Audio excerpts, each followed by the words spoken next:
Hey y'all, what's up? So, if you're following me on Twitch, you know I've been playing Albion Online for like a month now, and I've never done a YouTube review, whatever. I'm trying to get into it, you know.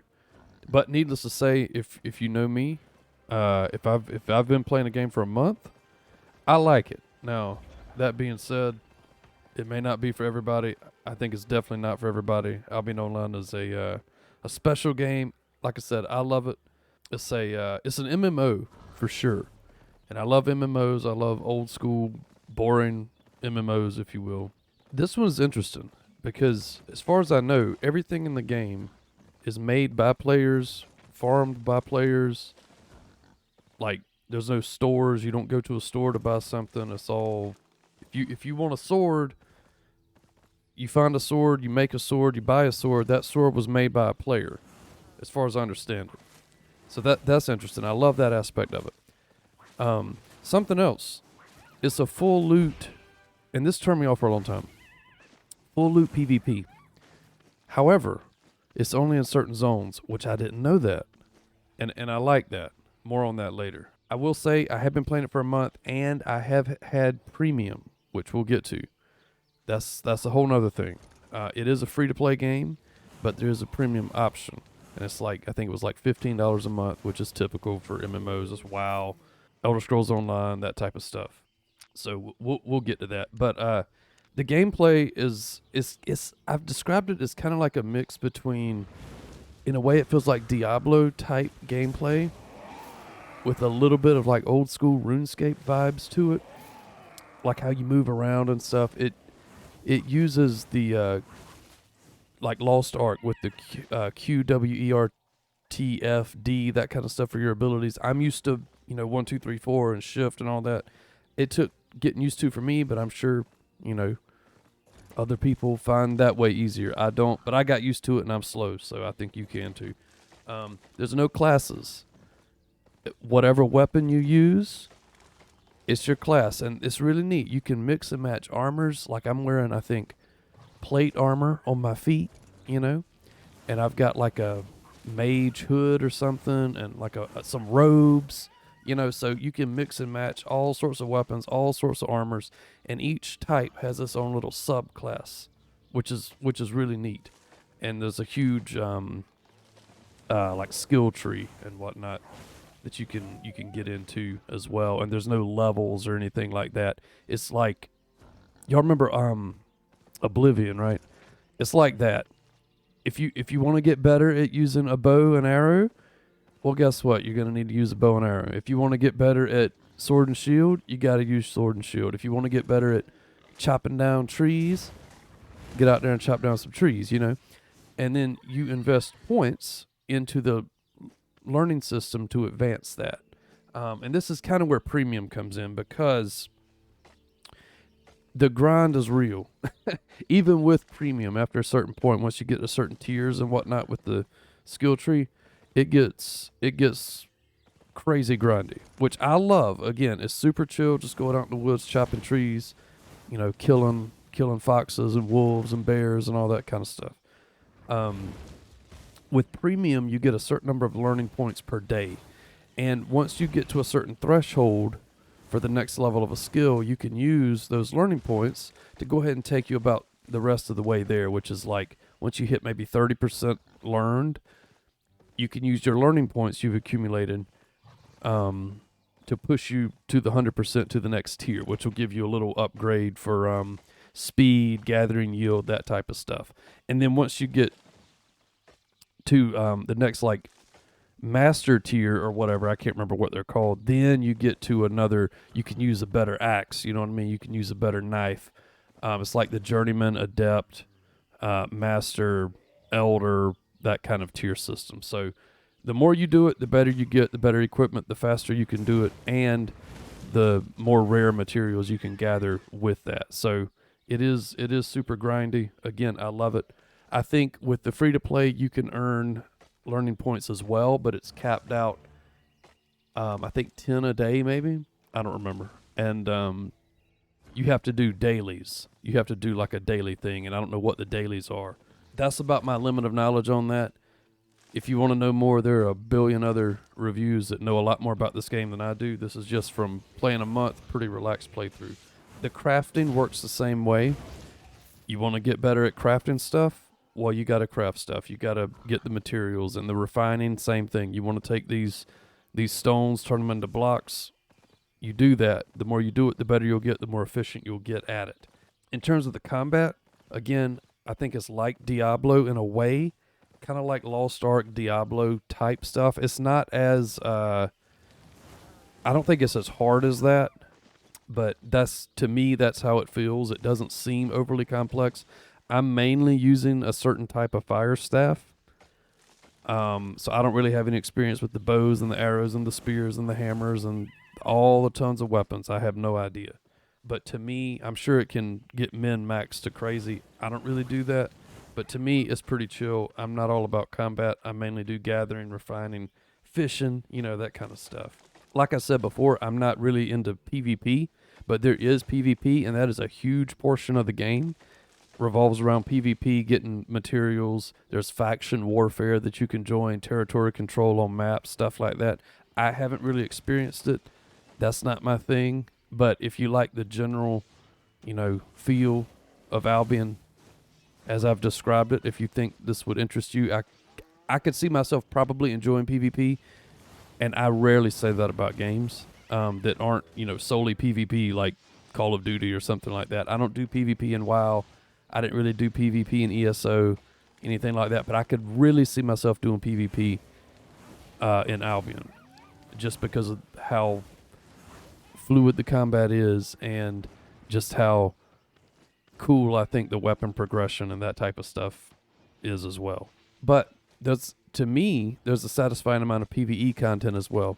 There's dungeons, there's open world type stuff, little things on each map that you can like kill this many mobs in this little area and you can open a chest. What's in the chest? I don't know. Something a player made, you know what I mean? Or something like that. Now we'll talk about the economy. So I freaking love economies in games like MMOs. I halfway jokingly say I play Tarkov, Escape from Tarkov. I play that for the economy. I play it as an economy simulator. I love the game for all its flaws and whatnot, but I love the economy. And in Albion, that's what drew me to it. Again, everybody makes everything. There's no stores. Everything is player made, player run, player driven. Everything by the players. I freaking love it. And you can play this game like truck sim. You can cart materials all the way across the map. You can refine stuff here for a certain bonus. You can go over there to sell it because they don't have any over there and you can get a much better price for it. You may have to go through some dangerous zones. That's cool too. It's going to take your time. And that brings us to like the regions. So in certain regions, like in the desert region, there's no trees out there. So if you want to make bank on some trees, maybe you carry your trees from a woodland region all the way to a desert capital city. And each one of these regions has a capital city that has a bank, an auction house, and all of that stuff. Now here's something that kind of, at first, I wasn't so sure about, but having played it and seeing how the economy works, it makes total sense. Everything is localized. There's no global bank. There's no global auction house. If you want to sell something, you go to that city. It's only at that auction house. Some things, like I said, way more expensive because they're not there. A player has to bring certain materials to those auction houses. Some are really close. You can get them cheap. Some far away. Like the real world, it's going to be more expensive, right? I love that. And for me, this is the primary way that I make silver, which is the currency in the game. I do gathering, I do refining, all of that. And I haven't done it on stream, but I might start. You could do the truck sim route where you get a bunch of materials at one place and you can sell it for a huge markup at another place. Granted, that's real time consuming, but it's super chill. And I like it. Again, premium does help with this. So I know some people are like, free to play, shouldn't have premium, whatever, sell skins. They do that too, I think. I don't know. But premium does give you bonus yield. You essentially get double everything. You get double fame, which is kind of your experience, but it's like I said, there's no levels. It goes towards your whatever you're doing. You get experience for chopping down a tree, and if you have premium, you're going to get twice the amount of experience for chopping down that tree. So it premium, you don't need it, but you kind of need it if you know. That's how it is. There's another big thing that I'm not really involved in because it's not my thing, is the guilds. Guilds are huge in this game, especially if you want to do large group content, the PvP, territory control, all of that stuff. I'm sure guilds are great. I don't do guilds. I don't do guilds in ESO. I don't do guilds in WoW. Not really a guild person. I like solo play. But again, for me, there's a ton of solo stuff with the gathering, the refining, the open world content, and the solo dungeons. Granted, there's probably a lot more stuff that you can get out of it if you do group play. Again, I don't really do it. It's not my thing. All right, we'll try to wrap it up here. It's my first review. I'm just kind of free balling here. I don't know, just talking. I couldn't go to sleep. I went to Cracker Barrel, and I said, "Man, I'm gonna get me some pancakes. I'm gonna go home. I'm gonna take a nap." But no, I can't go to sleep. So I was like, let's do an Albion review. Why not? So anyway, wrapping it up here. The learning curve, I'm pretty slow with games. I didn't find it all that difficult. Like I said, everything seems pretty intuitive. And I've had a huge help from Twitch. Shout out to Brunhilde on Twitch. Has been amazing. The community around this game is another thing. Very helpful. Very, very helpful. I haven't encountered any toxicity, anything like that. Nothing but good things to say about the community, because we know those MMO communities, you know, sometimes, ooh. But I can't say that about Albion. Everyone has been super helpful, and I really appreciate it. It's been a lot of fun. I look forward to playing some more of this game. Learning curve to me, pretty intuitive. I'm kind of older, you know. I felt at home. I felt like, hey, this is neat. That makes sense. Everything to me made sense, which is good. The tutorial, it was all right. It's all right, but there's so much more to learn beyond the tutorial. The one thing that I would probably complain about, and this is personal, like completely, is there's no colorblind option. I like to hang out in the forest, and chop down trees and, skin foxes and all that type of stuff. And it's green everywhere. And then all of the, I think it's green. I don't know. All of the don't stand here because it's on fire. All of that stuff is red. I can't see what's going on. Apparently there's something in the NVIDIA settings you can change, but I can't find it. I watched an old YouTube video. I guess it's out of date now. I don't know. That's one thing. One of the complaints that I have. And it seems you have to click on something to target it. And sometimes when there's a lot of stuff on screen, and this could be colorblind for me, or it just could be a general problem people may have. I don't know.